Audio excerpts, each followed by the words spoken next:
Casinos have you shuffle and then cut it, so we are going to start with a quick shuffle and a cut to make sure that the deck is fully random. Now at this point you can call out stop at any point in time that you want to. So let's say this card right here is going to be yours, and I'll take this deck and put it back halfway in. So your card is going to be about 26 cards-ish, and I'll have you cut off the top third and then cut this one in half.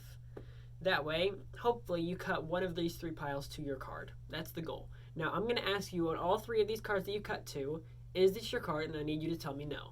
Now, if it is your card or isn't, it doesn't matter. And I'm going to see if I can tell if you're lying, okay? So, is this your card? You, of course, say no, because it's what I told you to do. And I think that you are telling the truth. So I'm going to set it off the side. Now I ask you again, is this your card?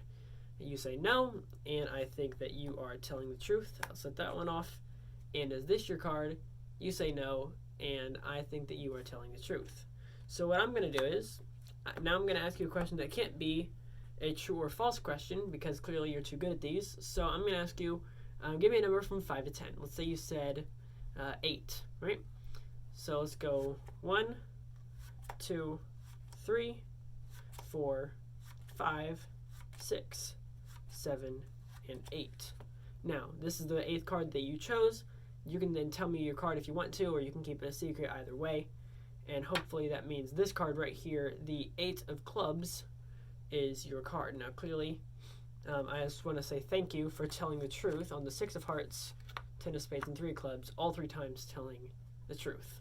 If you want even more from me, make sure to hit the blue join button down below, or to learn this trick, you can check it out right there. Now, just make sure to subscribe, and I'll catch you guys in the next one. This is CPM signing off.